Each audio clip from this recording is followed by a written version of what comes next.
Well, good morning, good afternoon, good evening, whatever time it is, wherever you are joining us from. I'm Annette Richmond. This is the Smarter Career and Business Move show. And I'm so excited to be here to have you, Craig, as my guest today. We met not long ago. I have through our mutual friend, Jillian Whitney, I believe is how we originally connected. Um, and so, for people who don't know you, please tell us a little bit about you and what you do.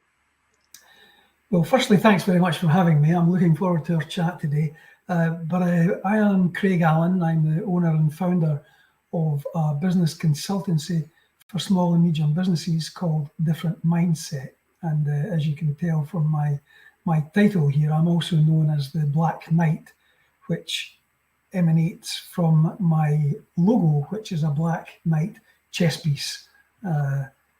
So there you have it. And as I say, I work with small and medium businesses, and I think many of our friends are going to be in the audience today. So I'm looking forward to our chat.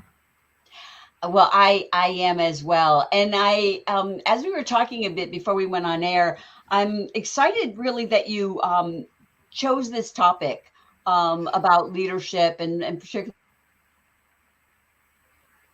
leadership is one of those things like personal branding that people have different ideas like, oh, what's that? Is that, not leadership so much, but personal branding. Oh, that's a buzzword, and leadership, what does that mean?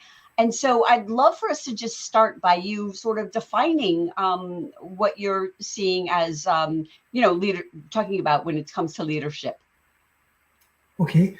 Well, firstly, leadership is and has been a passion of mine ever since I was a child.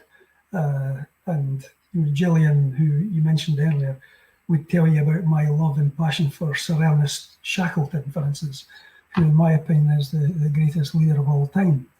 But throughout all the things that I write about on LinkedIn and post about, one common theme crops up on a regular basis, and that is leadership. And I talk about it because I think too many people consider themselves leaders when they're not. And I think it's and everyone's entitled to their own opinion, obviously, but I just think leaders are few and far between. And I actually wrote quite recently saying, leaders, have you ever met one? Because I think they're so rare that very few of us have actually met any. So that's my standpoint on it, controversial or otherwise, and I look forward to chatting. Well, it is interesting because I think there are so many obviously different qualities that go into leadership, although I'm not as familiar with the whole, topic as you are. But I think one of the things for me is, and working in corporate in the past and being a volunteer on different organizations, I think that one of the things is, that you have to be able to make those hard decisions and not necessarily, people may not like it or they may not like you. And so that's one of the things that I think of when I think of as someone who's a leader. And I think I think the most common misconception is that when you ask people in a business, who are your leaders? They immediately say, well, our board of directors. And, I know Simon Sinek, for instance, has talked about this as well, but they're not leaders, they're directors, and that's it. Leaders don't necessarily have to have a management or senior role. In fact, during the pandemic, which is, part of the topic today, I think what we saw was new leaders simply arriving from mid-ranks and lower ranks because they were people-oriented and they were better equipped to maintain connection and communication with people who were geographically widespread. And as a result, they were more apt and more skilled at keeping the team together and keeping a focus on the common goal, which is to drive the business forward. And I think also a lot of so-called leaders at that stage became quite inconspicuous because of their lack of skills in managing a disparately spread workforce. So there's been quite a few changes as a result of it, and most of them I think are quite positive. Yeah, I like that when you say kind of people who have that. I think the leadership qualities, can emerge as they are needed, and Yeah. it sounds like that's what you're talking about. And since we are going to be talking about sort of the post-pandemic world, and one of the things, the whole world of work has just shifted dramatically since the pandemic. People working remotely for a couple of years and having to go back to the office, and some liking it and others not. And as I read things about the workforce today, salary and compensation still seems to be sort of the number one driver. But a close second, and for some people, in the first place, is the whole work-life balance, flexibility, time with the family, etc. And so, how has the shift for employees, and kind of like, we're not ready to put up with what we were before the pandemic. Now No. we want to be more sort of in charge of our work, like where we work, how we work, etc. So how has that affected leadership? Has it changed what's needed by leaders? You're 100% right in what you're saying. People do demand differently. I wouldn't say they demand more, but they demand different things now. And I think leaders have had to adapt to that. And one of the most obvious things that leaders now today have to do that they didn't necessarily have to do to the same extent before is manage uncertainty. I mean, leaders have always had to manage their own uncertainty and question themselves about decisions that they're going to make or have made already. But now they have to do the same with their staff, with their board of directors, with their stakeholders, and they have to be on point to recognise that uncertainty exists right across the spectrum. Therefore, they have to be ready to manage that and to recognise it. Can you talk a little bit more about that? Because I think that's so true. I know the idea of the job for life and the retirement with the pension, that kind of went out with my dad. I mean, it's just not a thing. There is none of that anymore, unless perhaps you work in like government or, the public school system or something like that. Yeah. And so there really is no certainty. We're in somewhat of a gig economy, which has been moving in that direction for years. So can you talk a little bit more about that? Yeah, sure.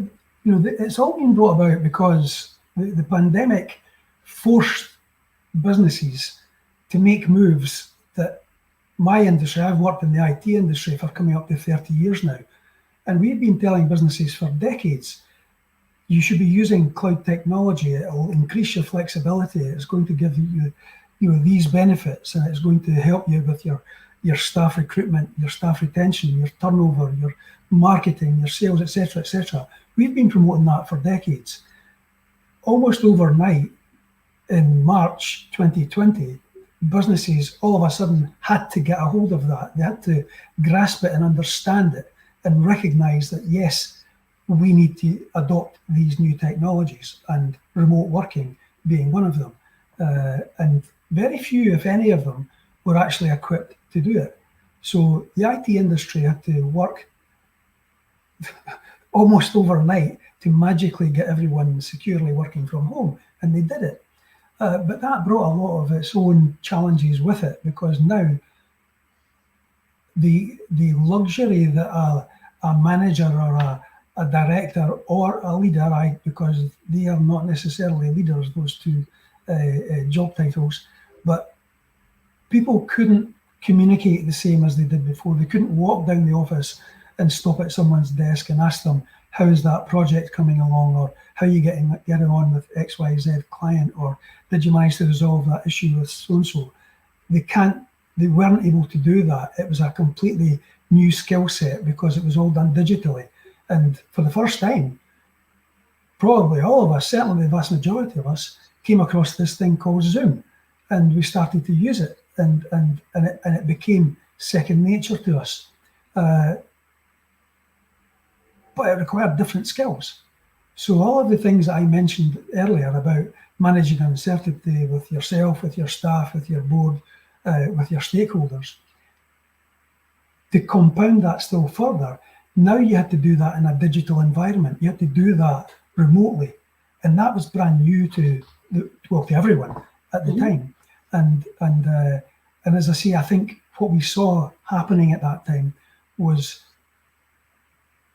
people emerging from within the ranks who were just superb at it. They were natural at it because they'd been brought up, or perhaps they were younger, they'd been born into a digital age, or they were just more savvy with using the technology than their leaders were or are today.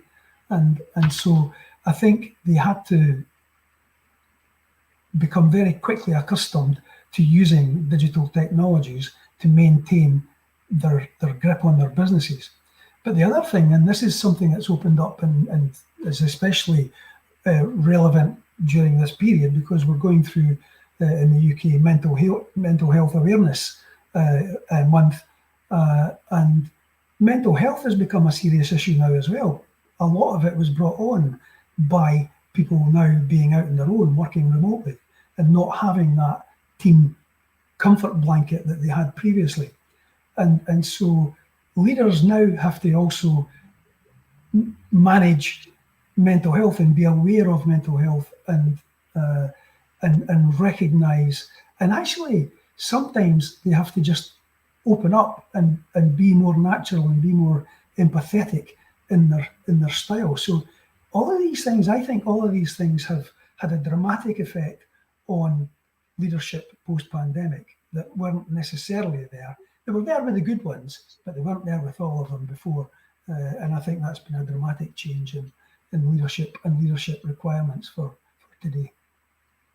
Yeah. I agree with everything you've said. That, and lucky we had Zoom, because I remember when my husband was traveling, he had a position where he was traveling in Europe frequently, and at that time video was new, and he'd be gone for a few weeks, and we'd be trying to chit chat, and the video was like, and so now at least we have something that we can use.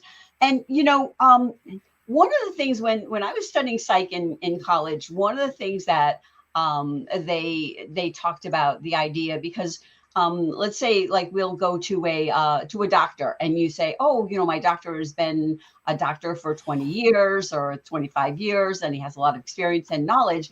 But the thing is that when it comes to practitioners, to some degree, you may be better off with someone who is younger and newer, because they're more recently educated, they're more open to new ideas. And so my question to you is, when it comes to someone who's a leader, maybe they've been in one of the leadership roles for 20 years compared to someone who is moving into a leadership role, are the mistakes that they make different? Someone who's sort of more seasoned as someone who's newer to that type of role? Well, that's a huge question. I know. I'm sorry. I think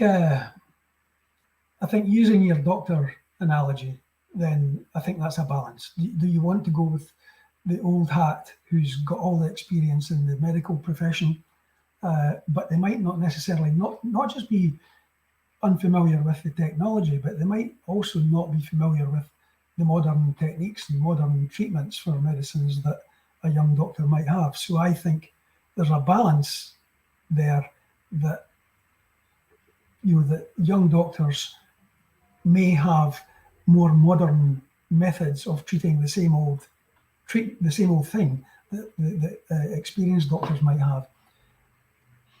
But sorry. No, go ahead. So all I was going to say is that I think it's a difficult question to answer, because in an ideal world you would have that experience coaching and training the new doctor in this case into their role so that they actually learn from the mistakes that have been made before them. That, the worst case scenario in any leadership role is that you come along and make the same mistakes as your predecessors. That's not learning. That's not progressive, and it's not conducive to driving a business forward, which is what leadership is primarily about.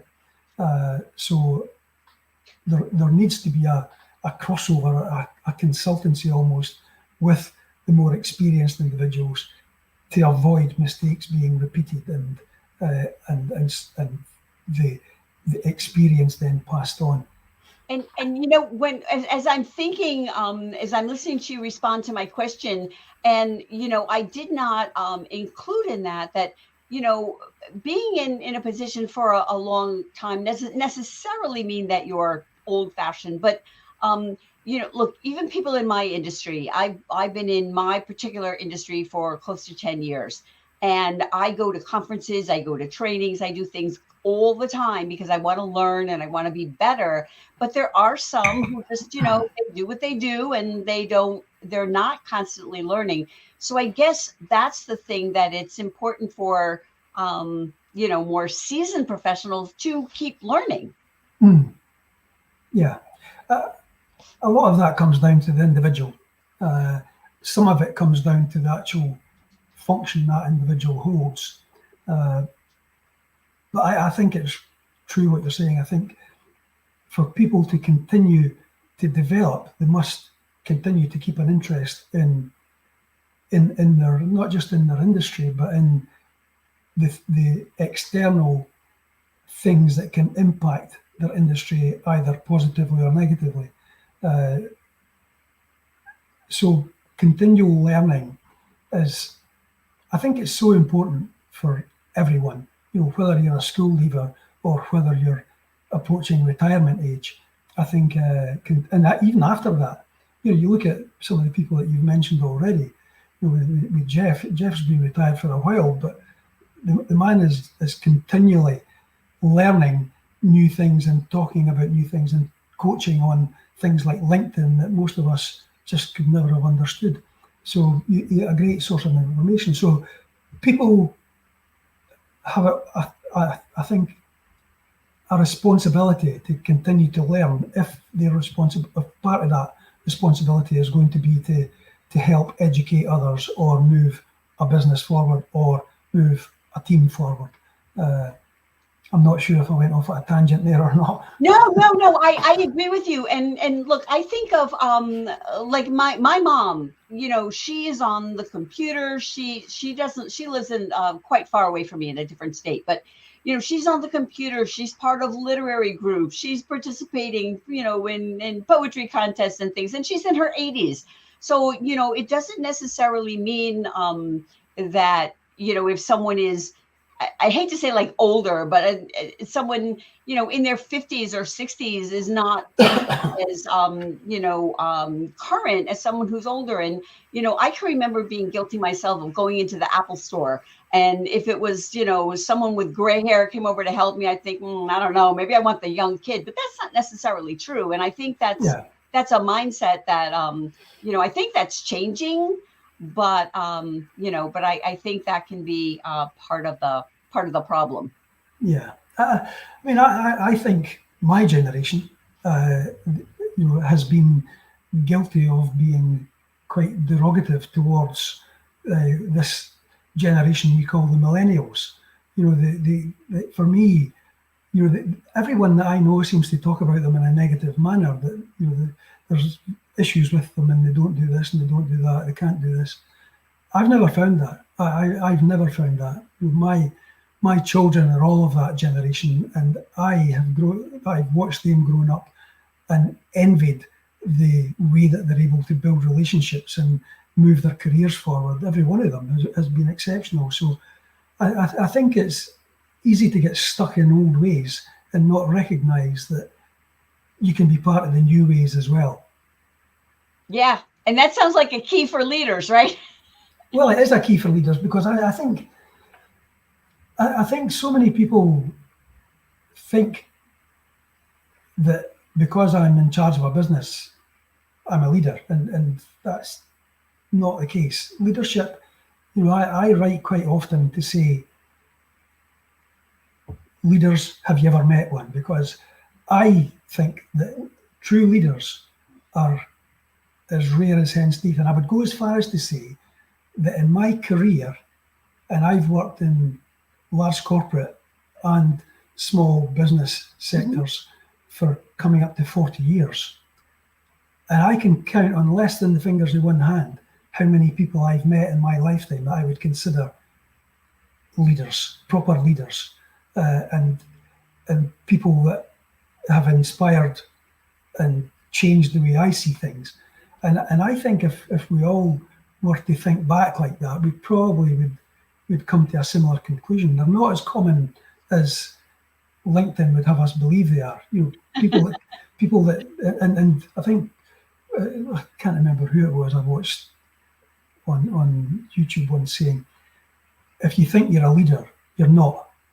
That's, and I tend to accept that as a golden rule, and so I think leadership is a confusing term. I don't think there's that many about, and I also, my biggest bugbear is that there is no such thing, has never existed and never will exist, as a born leader. No one's a born leader.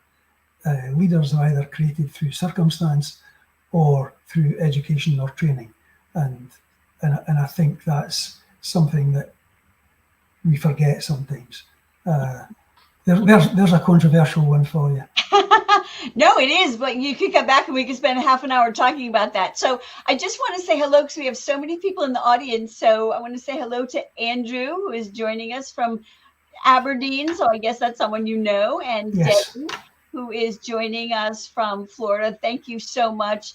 And here's our mutual buddy, Jeff. Hi, Jeff. So lovely to see you. And yes, you can be the company janitor and still be a leader. And a lot of it is, as you were mentioning before, the idea of inspiring people, and you can be inspired by really anyone. I think doesn't matter their position. And so here is Marcello from Atlanta. Thank you for joining us. And oh my goodness, big audience. It must be you, Craig, because I don't usually get this many people live. Varshana. So I'm sorry, I'm probably pronouncing your name incorrectly, but thank you for joining us. And Jane says Zoom is second nature now. And yes, it is. Yeah. And it is true, but I have to tell you, I think it's so funny because I was at my dentist during sort of the end of the pandemic when you could go back to the dentist and whatnot. And he was telling me that he had a real upsurge in cosmetic dentistry because people were on Zoom all the time looking at themselves and they're like, that's how I look. So it's and I still know quite a few people who are not comfortable with being on camera. And Debbie says more mature leaders, must stay and aware of the trends in new business practices. It's an ongoing challenge, and with the right mindset, very motivational. So yes, I think we both agree with that. But so one of the things that I wanted to, because we've talked about a lot of stuff, and what do you like best about what you do? Because you work with businesses and to help them, as you say, get stuff done. I'll say it the nice way, get stuff done. So what do you like best about that? Anyone who knows me knows that my passion is for helping people and helping businesses. I just love it. I've always done it, albeit in different roles, but I've always been involved in that side of things. And I get a kick out of meeting with the owners of businesses and speaking to them for what seems like an incredibly short space of time, and watching their facial expression as that penny drops moment arrives, where they start to get exactly what it is that we're trying to do together and what I'm trying to encourage them put in place and the actions that I'm trying to encourage them to take. And so I think my passion and my enthusiasm is simply that, is recognizing what I'm able to do and also recognizing what I'm not able to do. I think there's sometimes that when you're speaking to people and business owners in particular, that you have to recognize that some things they're just not going to buy into. They're not going to agree with you on a concept, and knowing when to let go and back off at that stage is quite important as well. But the reward is far greater than anything else. So just to question a little bit on that. So, and I mean, I find that as well. The clients that I work with, sometimes they're ready to, they hire me for my, I guess, strategy and experience, etc. Yeah, but yeah. are sometimes very resistant to what I'm recommending for them, things that I know work, and I'm sure when you're recommending things, there are things work. So what do you think is the what makes people resistant? Is it just resistance to change? Yes, I think there is that. I think there is a resistance to change, but there is also the fact that some people don't like to be told that there's a better way to do things. And I think anyone that's ever worked in any business-to-business environment or consulting environment will identify with that. It's something that's very difficult to handle if you recognize that they are not prepared to listen to alternative ideas. And that comes down to the skill of the consultant or the individual involved, where you need to recognize that early, and you need to manage it, and you need to ask the right questions. In my LinkedIn headline, for instance, and I talked about this long before the days of LinkedIn. I worked with a healthcare company, and private healthcare, and at that time their sales and business development training was regarded as amongst the best in the world, and it was very invisible, effectively, the sales process. And as a result of that, I developed a technique that I called the art of selling without selling, which was based on my love for Bruce Lee and Bruce Lee movies. And the process of that is that clients should never be aware of the fact that they're in a sales process, because it's based on open questioning techniques. So in my LinkedIn headline, I allude to that by saying that I ask a question, and when my clients start to head down a particular direction of their choosing, all I try to do is keep one step in front of them, and I flick on the streetlights on a dark path so that they can see where they're going to a destination of their choosing. And that largely eliminates the conflict between my consulting and how that's received by my clients, because when they reach that destination, whatever that destination might be, they know, and they can see full well, that that's a direction that they've chosen themselves. They've recognized that themselves, and all I've done is ask appropriate questions to keep them thinking on that path. I don't know, does that answer your question? No, I absolutely love that. I think that's brilliant in your headline. And it is so true. And I just have to comment as far as learning. And our friend Jeff says helping people. That's why I consider you a servant leader, Craig. Oh, that's not even what I was going to bring up. Oh, he was talking about that people need to be keep learning, or oh, here it is. To paraphrase, my favorite movies: Get Busy Learning or Get Busy Dying. And so Yeah. so I, I love that too. And I think it is so important, learning. And the older I get, the more I realize how little I know. And so maybe that makes me smarter than the average bear. I don't know. I'm hoping so. I think you are, Yogi. Well, we're at the end of our time, but I always like Oh, to ask people, because we've talked about a bunch of different things. Is there something that you would like to share that, I haven't asked you, that we haven't discussed, that you think would be important for people, watching this later or listening to it on the podcast, to know? well, based on what we've just discussed with regards to continual learning, I'll be making an announcement over the next week or so about a new direction and a new role that I'm taking on, working with a company who are a training company and who are specializing or basing their training on Nobel Prize winning science and one of the biggest discoveries of the 21st century, which is a thing called motivational intelligence. And we're all familiar with IQ and EQ, but MQ promises to be the most powerful of all of the intelligences, or the three intelligences that we recognize. And so their training is focused on that. And the whole purpose of it is to create new leaders and to make existing leaders better.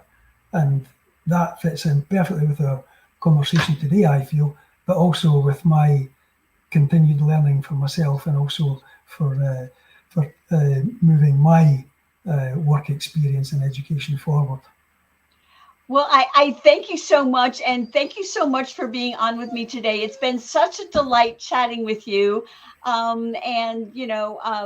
Again, thank you so much. And for everyone else, if you're here in the States, have a great long holiday weekend. And I will see everybody next week. So have a great rest of your day.